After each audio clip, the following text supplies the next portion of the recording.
আসসালামু আলাইকুম। Hello everyone, সবাই কেমন আছেন? আলহামদুলিল্লাহ আমি ভালো আছি। এই তো নাগা উইংস করেছি, এটা কিন্তু আমি নিজে বাসায় নাগা উইংসটা করেছি। খেতে কিন্তু রেস্টুরেন্টের মতো টেস্ট, অনেক টেস্টি। আর নাগা উইংস তো বরাবরই ঝাল। কিভাবে করেছি চলেন দেখাই। এই তো আমার মেজুজা ফ্রাই ভাজতেছে। এখানে আমরা নিয়েছিলাম 5 কেজির মতো মুরগির গোস্ত নেওয়া হয়েছে, 5 কেজি মুরগি নেওয়া হয়েছে এখানে সব মিলিয়ে। যেহেতু আমাদের বাসার বাচ্চা চিকেন ফ্রাই নাগা উইংস অনেক পছন্দ করে, সেজন্য আমরা সবসময় যখনই করি এভাবে নেওয়া হয় মুরগিটা। যেহেতু অনেক পছন্দ করে বাসার বাচ্চারা, সেজন্য বেশি করে নেওয়া হয়। তা আমি এখান থেকে অর্ধেক দিয়ে নাগা উইংস করব, আর অর্ধেক ফ্রাই খাবে বাচ্চারা, সবাই ফ্রাই খাবে, নাগা উইংসও সাথে হবে। এই তো আমি নাগা উইংসের মশলা কী কী দিয়েছি আপনাদেরকে দেখাচ্ছি।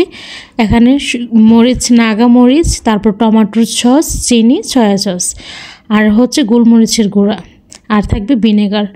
ভিনেগার না দিলেও লেবুর রস দিলে হয়, যেহেতু আমার ভিনেগার ছিল সেজন্য আমি ভিনেগার দিয়েছিলাম। আর দেখেন একপাশে এই যে ফ্রাইগুলো অনেক সুন্দর কালার চলে আসছে। এগুলো ফ্রাই দিয়ে আমি নাগা উইংসটা করবো আজকে।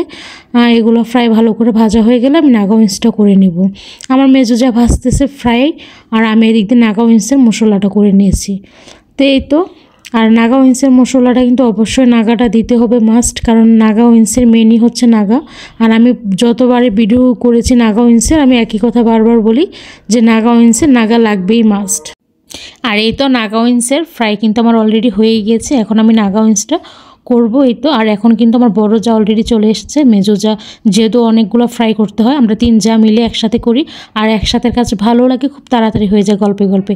আমরা 3 যা মিলে সবসময় একসাথেই সব কিছু করি। তো এই তো, আর এই তো আমি এখন নাগা উইংসটা করে নেব। আমার বড় যা দেখেন লাস্ট মুহূর্তে আমার বড় যা এসে ফ্রাইগুলো করে নিচ্ছে এক এক করে সবগুলো। এগুলো সব ফ্রাই থাকবে। আর আমি নাগার জন্য কিন্তু অলরেডি নিয়ে নিয়েছি আলাদা করে। আর এই দেখেন নাগাটার যে আমি উইংসটা করবো, এটা কিন্তু কি সুন্দর দেখেছেন, একদম পারফেক্ট হয়ে গিয়েছে। আমি যে মশলাগুলো দিয়েছিলাম ওগুলো মিক্সড করে কিন্তু একটু দিয়ে 5 মিনিটের মতো চুলার মধ্যে রেখে এই যে এখন ফ্রাইগুলো দিয়ে আমি এটাকে নাগা করে নিব। আর এখানে কিন্তু লবণ, চিনি, লেবু বা ভিনেগার যে কোনো একটা দিলে হবে, আর সয়া সস, আর হচ্ছে আপনার লবণ। সয়া সসটা দিলে লবণটা অবশ্যই দেখে বুঝে দিতে হবে। আর এই তো এগুলো দিয়ে নাগা আচারটা দিয়ে এগুলো দিয়ে নাগা উইংসটা করি।